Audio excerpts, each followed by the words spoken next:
because my next guest just testified before a federal grand jury.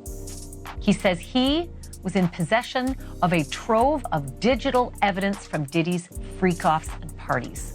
Today, in a New York federal courtroom, Sean Diddy Combs told the judge he was, quote, a little nervous. The rap mogul's criminal trial began this morning. He is trafficking, racketeering, and more. Girl, you are not ready for the chaos that just erupted in that courtroom. Imagine the atmosphere, thick with tension, eyes darting, whispers flying, because the mighty Diddy himself, Sean Combs, once the untouchable king of hip-hop, the man who threw million-dollar parties like confetti, is now the one everyone's watching. And not because he's launching a new vodka line or signing another artist, but because he's standing trial in one of the most shocking scandals the music world has ever seen. Gone are the tailored suits and smug paparazzi grins. This Diddy, he looked small. A man completely consumed by the weight of horrifying accusations that threatened to demolish his legacy, strip him of his empire, and wipe out every ounce of swagger he ever had. The charges? Not just shady, we're talking career-ending, reputation-destroying, legacy-shattering, kind of serious. It always feels like that, especially before federal trials, because you get to read the indictment, you have all the, not all, but you have much of what the prosecution is going to be. But there's something additional. Of their strategy. There's something additional here. You're right, that they hear about all of that, but what they're also hearing is these other lawsuits that have been filed by all these civil law firms. And honey, the allegations straight out of a twisted Hollywood thriller. Prosecutors didn't hold back one bit. They dragged Diddy through the dirt and then some. They painted a picture of a man who, behind the glitz and glam, was allegedly running a dark little empire built on manipulation, power, and exploitation. It wasn't just about money or wild parties. No, sis, they claimed it was about control. Deep, disturbing control. And remember that leaked footage from last year? Oh, yes, that tape. The one showing Diddy in a hotel hallway confronting Cassie Ventura was chilling. The kind of footage that made even the most loyal fans go silent. And guess what? That raw, unedited video, it's in the courtroom now, playing before the jury, unfiltered, undeniable. For prosecutors, that's the money shot. For Diddy's lawyers, an absolute nightmare. You're hearing about all these videos with celebrities, not going to be part of the criminal case. And Cassie video. The Cassie video is going to be part. Right. We're going to get to that in a minute with the jury. But what we did was, number one, we showed them the prosecution's case from one of our documentaries. And then we showed them the defense from the current documentary. But buckle up, because that video, it was just the beginning. The prosecutors went digging into every inch of Diddy's empire, and what they pulled out was downright disturbing. Raids on his properties turned up items, seemingly innocent objects that suddenly took on a whole new meaning when paired with the allegations. The prosecution framed it as a well-oiled machine of indulgence and darkness. And the judge? He wasn't buying the defense's pleas to hide it. This stuff was coming in front of the jury, all of it. There has been no profit motive involved at all. The last word is profit. He's already rich. So whether or not he had the freak-offs or he did whatever. Follow the money. Well, there is no money. Exactly. I mean, the freak-offs aren't okay, the way in which I read it, it's not an illegal business. A freak-off is a freak, or whatever these things are, right? But the profit, that last word actually got my attention, because I was like. But Diddy? He wasn't going down without swinging. His legal team came in hot with a strategy that made jaws drop. They didn't deny the wild lifestyle. Not at all. They embraced it. Their defense? That Diddy wasn't some villain. He was just a man living life to the fullest. Maybe he was eccentric, maybe too bold. But everything was consensual, they claimed. They tried to paint him as misunderstood. A victim of gold diggers, revenge seekers, and media vultures. I think one thing that I haven't heard said at this table yet is bribery. So he probably promised a lot of these people either fame, fortune, riches. Whether or not he delivered, I doubt it. But that's another matter entirely, right? So that's obviously, if he incentivized some of these people in order to participate in all of these things, that wouldn't surprise me at all. Is that a definition, or does that fit a definition of coercion in any way, bribery? Still, let's be real. That was a tall order. Because by now, the world had heard way too many horror stories from insiders, from friends, colleagues, exes. People who once worshipped Diddy were now exposing a man obsessed with power and control. But the defense knew this wasn't about vibes. It was about the law. They had to shatter every piece of the prosecution's case, make the jury see a man, not a monster. Jury selection was an event in itself. Potential jurors grilled about everything. Hip-hop knowledge, celeb gossip familiarity, opinions on alternative lifestyles. It was a circus, and every single juror felt like a chess piece in a high-stakes game. 2 women who said that they had been abused, saying it happened decades ago, and they thought that they could look at the evidence in this case, which is about assault, and view it fair and unbiased based on what comes into the courtroom. And one woman who is proceeding said she was arrested when she was 16 for shoplifting at Harry Potter's World at Universal Studios. The judge asked her what she stole. She said it was a wand. And just when you thought things couldn't get more intense, boom, the prosecution offered Diddy a deal, a plea bargain that could have saved him from a life behind bars. We don't know the exact terms, but insiders say it was his chance to walk away with minimal damage. But Diddy? He rejected it, flat out. Some say it was pride, others say he thought he could beat the case. Either way, he rolled the dice. Now the world was watching. One wrong move and everything would come crashing down. And the courtroom, packed. People lining up at dawn to catch even a glimpse of this unfolding drama. Every outfit, every glance, every whisper scrutinized like it was the Met Gala. But instead of flashing lights, there were federal spotlights. And Diddy, he was center stage. Judge is hopeful that that could be concluded as soon as Wednesday, with opening statements in the case beginning next week, and then the beginning of the evidence. So Combs has pleaded not guilty. He has said, his lawyers have said, that all of these allegations are the prosecutors trying to criminalize his sexual activity that they say was entirely consensual. Public opinion, explosive. Twitter, TikTok, Instagram, divided and at war.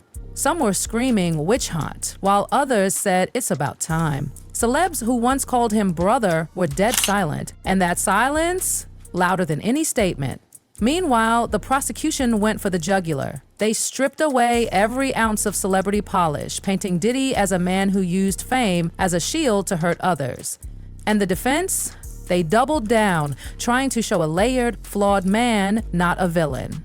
This wasn't just about guilt anymore. It was about narrative. Whoever won the story would win the case. Absolutely not surprising, because they want to get to a fair and impartial jury, and someone who has already formed an opinion, for example, is not going to be someone that the defense is going to want to move forward with, because you are supposed to listen to what the judge says in the 4 corners of the room. As testimony began, you could hear a pin drop. The courtroom was frozen, everyone bracing for bombshells. Because make no mistake, this trial wasn't just about Diddy. It was about power, about corruption, about what happens when someone gets too famous to be touched. And oh honey, the dominoes were already falling. Because outside the courtroom, panic. Diddy's inner circle, shaken. People who once would have taken a bullet for him were now calling their lawyers. The whispers got loud. Who's flipping? Who's going to jail next? Because we now know who all the prosecutors will be on Diddy's trial. They're all women. They have assembled a team of female prosecutors, and that is definitely not by accident. The indictment hinted at something bigger. This wasn't just Diddy. Prosecutors were slowly unraveling what looked like a network, a system that allegedly protected him for years. Everyone, from executives to assistants, was being questioned, and subpoenas flying like confetti at one of his parties. The pressure was too much. Insiders started to crack, dropping details that made things look even darker. You know, I suppose it could be coincidence. I don't think it's coincidence, and especially given the nature of the case. Yes. Because when you look at who is examining these various witnesses, especially female alleged victims, of which there will be 4. One source, a former insider, spilled to a tabloid, saying Diddy's crew was like a cult. You were either all in or dead to him. Loyalty was rewarded, betrayal was punished. And some of that loyalty came with big, quiet paychecks and NDAs tighter than a drum. But now, those NDAs were being shredded by fear. And the names? Oh, baby. The names started pouring in. Suing So according to our friends over at Us Magazine, Diddy, who remains in the Brooklyn Metropolitan Detention Center while he awaits trial. Us Weekly writes this. It says Sean Diddy Combs has filed a defamation lawsuit against one of his accusers, their attorney, and News Nation. Kid Cudi, Michael B. Jordan, Dawn Richard, even Kanye West. People linked to Diddy's infamous parties and wild behind-the-scenes escapades. No accusations against them, but their names in court? Enough to set Hollywood on fire. Even Jennifer Lopez was dragged into the mess, though her team says she's got nothing to do with this. Still, the smoke is real. He claimed that he had video footage. He also claimed to have the real Kim Porter memoir. And just when we thought we'd heard it all, Mariah Carey's name popped up. Yep, Ms. All I Want for Christmas herself. Again, no accusations, but the feds were clearly connecting dots. Collaborations, proximity, influence. The industry's dirty laundry was being aired in full view of the world. A major music exec even got exposed in a leaked filing. No charges yet, but the fear, palpable. The paperwork claimed that Burgess and Mitchell fabricated, quote, outrageous lies against Diddy so that they could, quote, gain social media fame, enrich themselves, and strip Mr. Combs of his reputation, livelihood, and right to a fair trial. The impact, devastating. Diddy wasn't just a celeb, he was an institution. Fashion, vodka TV culture. And now, brands were backing out, deals dissolving. Hollywood doing quiet damage control behind the scenes. The hip-hop industry was forced to look in the mirror because Diddy wasn't the first and probably won't be the last. The question was, how many more? Attorney, what you want you want the best attorneys you can have in there, and it really, I know you want to, like we said, appearances matter, but you want to win this case, and you need, like you said, it's harder for them. But let's talk real for a second. This wasn't just shaking up Hollywood. This was shaking up everything. The trial was cracking open questions that had been whispered for years in the shadows of the elite. How did Diddy get away with so much for so long? How many powerful people knew and looked the other way? Because this wasn't just about one man's sins. It was about the system that protected him, that enabled him. And while the courtroom was focused on the charges, the streets were boiling with rage. Victims, families, advocates, even former fans. People were angry, furious that it had taken this long, that the rich and powerful always seemed to walk away clean while everyone else paid the price. And now, for the first time, there was hope that someone that big might finally face the music. Inside the courtroom, the temperature kept rising. Witnesses took the stand, some in tears, others stone-faced, but every single one of them shook the room to its core. Accusations of manipulation, threats, silence bought with checks and fear. The jury sat frozen, some visibly disturbed, others scribbling notes. And Diddy, he barely flinched. Whispers say his team had prepped him to act cold, detached, professional. But that only made things worse. People watching from home weren't seeing a misunderstood genius. They were seeing the same power-hungry puppet master prosecutors had warned them about. And the media storm? Oh, honey, it was biblical. Every day brought new leaks, new names, new speculation. News anchors were debating ethics. TikTok was flooded with breakdowns. Twitter was in flames. Everyone wanted to know, would the jury deliver real justice or cave under pressure? And then, bam, the first jury deliberations began. It felt like time froze. Social media exploded. People set up live streams just to wait. The press camped outside the courthouse like it was the Oscars. The vibe? Nervous energy with a side of rage, because this wasn't just about Diddy. This was about whether the justice system could ever stand up to celebrity power. And after just a few days, the unthinkable happened. The verdict was in. 3 words: not guilty, but not without consequence. Instead of jail time, Diddy walked away with a fine. Yes, a fine. A slap on the wrist. No prison, no ankle monitor, just money. The one thing he already had more of than God. Girl, the backlash was instant. Protesters outside the courtroom, Furious victims advocates slamming the decision as a betrayal. Twitter hashtags calling out corruption. TikToks comparing the outcome to other fallen stars. If Diddy can get away with this, who's next, they asked. Meanwhile, Diddy strolled out of court like he just finished brunch, smiling, sunglasses on, head high as if nothing had happened. No apology, no remorse, just swagger. And the worst part? He walked out with a PR team and legal sharks already spinning the win. They were ready to tell the world this was proof of his innocence, that the case was a witch hunt, that he was targeted for being a successful black mogul. But the public wasn't buying it, because no matter what the verdict said, the stain was there. The videos, the testimonies, the whispers, the names, the broken loyalties, the lawsuits still hanging in the air.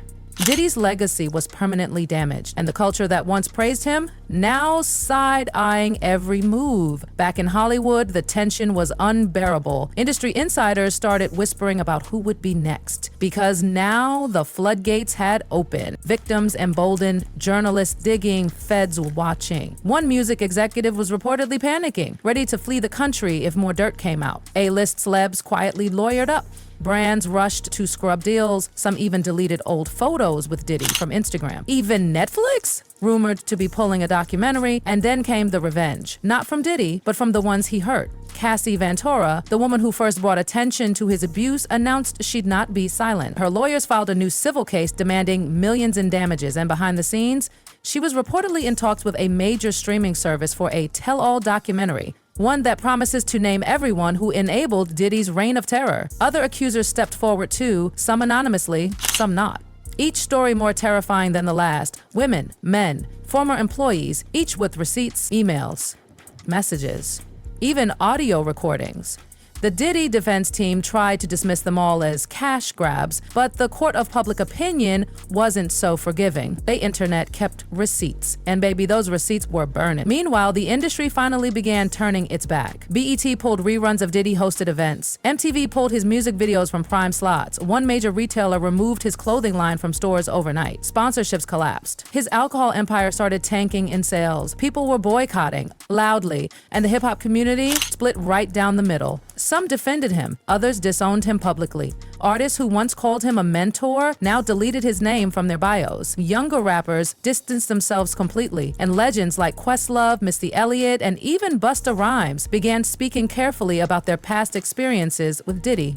A full-on reckoning had begun, because the world saw something they couldn't unsee. How power can shield the guilty, but only for so long. And now, Diddy, for all his millions, was alone. Hollywood closed its doors. Music turned down his volume. Fans split. Wounded, disappointed. The man who once was the industry was now watching it move on without him. And yet, he still pretended nothing had changed. His Instagram back to posting luxury pics, motivational quotes, and behind-the-scenes clips like everything was fine. But it wasn't fine. It would never be fine again. Because now, the truth was out. The world knew what he was accused of. They knew what had been covered up. And they remembered what they saw with their own eyes. And while he may have walked free in court, he'll never walk free in the eyes of the people. Not ever again. So now the question is, who's next?